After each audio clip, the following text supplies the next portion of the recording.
JMS 총재 정명석 씨의 여신도 성폭행 의혹을 다룬 넷플릭스 다큐멘터리 나는 신이다.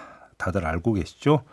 이 나는 신이다를 연출한 조성현 PD가 성폭력 처벌법 위반 혐의로 검찰에 송치된 사실이 알려져서 논란이 일고 있습니다. 법적 쟁점은 무엇인지 이분과 함께 짚어보도록 하겠습니다. 민주사회를 위한 변호사 모임 민변 미디어 언론 위원장을 지냈던 분인데요. 김성순 변호사 모셨습니다. 어서 오세요. 안녕하세요. 네, 일단 성폭력 처벌법 위반 혐의를 적용을 했다라는 거잖아요. 네. 자, 근데 이걸 JMS 측에서 고발을 해가지고 이루어진 거라면서요. 일단 좀 간략하게 좀 관련 내용을 좀 정리를 좀 해서 좀 설명 좀 해주시겠습니까? 일단 그 성폭력 범죄 처벌에 관한 법률에 카메라 이용 촬영 죄가 있는데 네. 그 죄가 친고죄나 반의사 불벌죄의 형태로 규정되어 있지는 않습니다. 그러니까 피해자의 어떤 피해 진술이 없더라도 제3자가 고발 조치는 할 수 있는 것이기 때문에 예. 사건이 개시된 것으로 보입니다. 근데 지금 그 조성현 PD가 이걸 뭐 그러니까 그 제작을 해서 촬영을 해서 내보는 게 아니라 기존의 영상을 자료 화면으로 활용한 것이잖아요. 이래도 법률적으로 문제가 될 수 있는 겁니까? 그렇죠. 예. 그 14조의 1항에서는 예. 최초 촬영 행위를 문제 삼는 조항을 두고 있고 예. 2항에서는 반포, 판매, 임대, 제공, 공공연하게 전시 상영하는 행위에 대해서 문제 삼는 조항을 두고 있습니다. 전시 상영, 반포. 예. 3항에서는 정보통신망을 이용해서 배포하는 경우에 대해서 또 규정하고 있고요. 그러면 법적 쟁점은 뭐라고 봐야 되는 걸까요? 일단은 구성 요건인과 위법성으로 두 가지로 구분해서 이제 법조인들은 해석을 하는데 예. 법조문에 해당하느냐 아니냐가 구성 요건 해당하느냐 아니냐의 문제인 것이고, 그러니까 직접적으로 성폭력 처벌법 위반 행위가 있었느냐 없었느냐. 그렇죠. 예. 그 영상 또는 그 자료 화면에 나오는 피해 여성들의 예. 실제 동의가 있는 상태에서의 촬영이었는가, 그리고 2차적인 배포 행위라든가 저 제작자가 넷플릭스로 제공하는 이 중간 단계 고리가 문제되는 것인데, 그 제공 행위에 대해서 특정 그 피해 여성들이 동의를 구체적으로 다 했는가라는 예. 문제로만 접근을 했을 때는 성폭법 위반의 구성 요건에는 해당되는 면이 있습니다. 그러니까 예를 들어서 어떤 그 특정 신체 부위가 노출된 영상을 그대로 내보낸 것 자체는 직접적으로는 성폭력 처벌 위반에 해당이 될 수가 있다. 그렇죠. 근데 이제 문제는 거기서 이제 위법성 조각 사유라고 흔히 부르는. 그렇죠. 정당방위라든가 정당행위에 해당하는가가 결국은 이 사건의 쟁점이라고 할 수 있습니다. 그럼 그걸 들어가기 전에 그럼 다른 유사한 사례과 한번 비교를 먼저 해봐야 될 것 같은데 어떤 사례가 있었을까요? 일단 성폭력 범죄 이 법률 위반에 대한 사례는 직접적으로 비슷한 사례는 없었고, 제가 좀 비슷하다 싶어가지고 찾아봤던 것이 국가정보원, 과거 국가정보원에서 정보 수집팀이 타인 간의 사적 대화를 불법 녹음하여 생성한 도청 자료를 방송 프로그램을 통해서 보도한 사례가 있었습니다. 2011년도 정도에 대법원 판례가 나왔던 것인데 여기서 그 보도 행위가 형법 제20조의 정당 행위에 해당하는가에 대해서 정면으로 판단했던 적이 있습니다. 어떻게 판단이 나왔습니까? 이때 당시에는 1심, 2심, 3심이 계속적으로 결과가 바뀌었는데 결과적으로는 3심 대법원에서는 국가기관, 국가 권력이 생성한 정보에 대해서는 아주 민감하게 보는 형태를 취하면서 그 보도 행위에 대해서도 통신비밀보호법 위반이라는 식의 유죄 판결이 떨어지긴 했습니다. 그렇게 확정이 됐습니까? 네, 그렇게 확정됐습니다. 그럼 이게 어떤 국민의 알 권리, 공익적 목적이었다라고 하는 게 인정이 안 된 겁니까? 그럼 결과적으로는? 여기서는 이 사례에서는 그랬었고, 근데 이 사례도 전원합의체 판례였기 때문에 대법관들 사이에서도 의견이 갈리면서 반대 의견들은 무죄 그 판결을 했었고, 또 비슷하다고 할 수 있는 사례가, 이건 아주 최근 사례인데 이것도 방송사에서 교도소의 어떤 인권 상황을 취재하기 위해서 취재 허락은 받지 않고 출입 허락만 받은 다음에 들어가서 취재 행위를 촬영 행위를 내부 촬영을 한 거군요. 예, 그렇습니다. 그리고 또 방송에 틀었어요, 그거를? 그거를 다 방송이 됐죠. 원래 그게 금지돼 있지 않습니까? 당시에 이제 취재 행위를 숨기고 들어간 것이기 때문에 이것이 이제 건조물 침입이냐, 유괴 공무집행 방해냐 이런 쟁점이 됐었고, 이 사례에서는 위법성 조각으로까지 나아가기 전에 정당행위 여부 판단하기 전에 구속요건 해당성이 없다. 어떤 점에서요?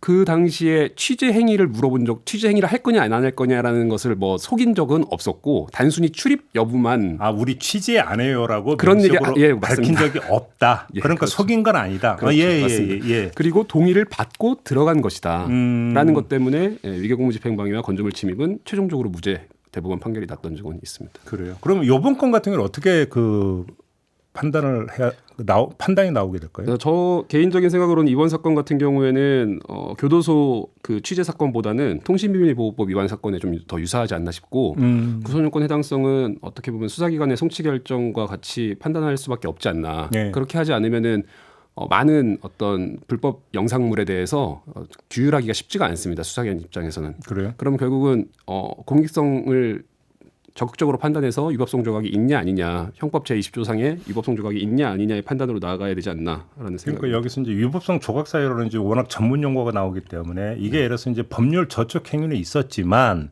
근데 다른 어떤 뭐 예를 들어서 공익적 목적이라든지 다른 요인을 고려해 볼 때 처벌을 할 건 아니다. 이게 이제 보통 위법성 조각에서 이렇게 이해하면 되는 거죠. 맞습니다. 그 형법에서는 명예훼손 조항에서도 이제 명예훼손 관련한 규정에서 310조에 이제 위법성 조각 사유를 특별로 하게 두고 있습니다. 그 사례 이제 조항과 여러 판례 법리들을 이용해서 언론의 그 정당한 보도 행위를 면제해주는 사건들은 아주 많이 있습니다. 근데 지금 나는 신이다 같은 경우는 그 정명석 씨의 행각들을 폭로해서 상당히 사회적 반응이 컸던, 다시 말해서 그만큼 알려야 되는 공익적 목적과 가치가 컸던 사안 아닙니까? 혹시 저도 이걸 좀 고려를 해야 되는 거 아닐까요? 저도 그렇게 생각을 하고 있습니다. 그 아까 말씀드렸던 전원합의체 판례에서 그 통신비밀보호법 위반이 아니다 맞다 그 따졌을 때 정당이 어떻게 판단을 했었냐면은 비상한 공적 관심의 대상이 되는가, 예. 그리고 그 잘못된 불법적 결과물을 취득할 때 방송사나 제작자가 적극 개입했는가, 그 취득 과정이 문제가 되는 건 아닌가. 예, 근데 이거는 제가 알기로는 이번 사건 같은 경우에는 제보자의 제공으로 알고 있기 때문에 그런 사례 그렇게 문제됐다고 보기가 쉽지가 않을 것 같고, 그리고 그 영상 또는 보도 행위를 할 때 그 문제되는 그 취재원이 최소한으로만 사용되고 있는가. 예, 여기서는 이제 그게 쟁점이 될 수는 있을 겁니다.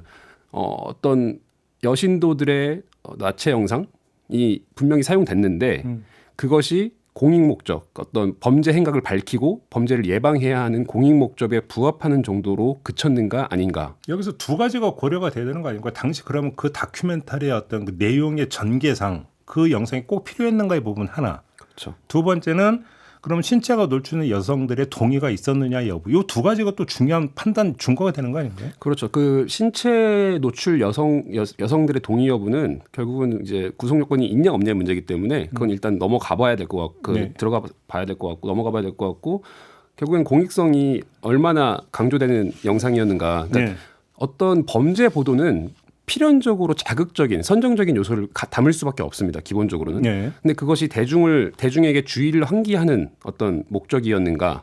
단순히 그냥 보여주고자 하는 자극적인 것만을 보여주기 위한 목적이었는가. 그건 아니지 않습니까? 그렇죠. 그거는 이제 전체 영상 맥락을 봐야 되는 것이고 전체 영상을 시청한 일반적인 대중들은 다 이것이 공익 목적이라고 다들 공감을 하고 있는 것이죠. 그렇죠. 그렇기 때문에 지금 이번 경찰의 송치 결정이 좀 뭐랄까 기계적인 것이 아니냐라는 비판이 나올 수밖에 없는 것이죠. 거기다 이제 JS 측에서 이 문제를 그 문제 삼아서 고발을 했다는 것도 일정하게 어떤 고려 요인으로 작용할 수 있지 않나요? 어떻게 보십니까? 그렇죠. 지금 어쨌든 과거에 실제로 유죄 판결을 받았던 사람이고 지금도 저 재판이 진행 중인 것으로 알고 있는데 40여 건의 고소를 하면서 어떻게 보면은 범죄 행위를 옹호하는 형태의 행동들을 하고 있고, 이런 경우는 이제 고소권 남용의 법리도 적용될 수 있고, 자신의 사법 방해로 해서 꼬투리 잡은 거 이런 식으로도 해석할 여지는 있는 거 아닌가요? 그러면 있죠. 그래서 이제 남용 법리가 있는 겁니다. 어떤 권한이 있지만 고소 권한을 남용한 것이 아닌가라는 어떤 판단을 할 수가 있고, 뭐 이번 경찰에서는 그 판단은 안 했습니다만은 뭐 다른 사건들이라든가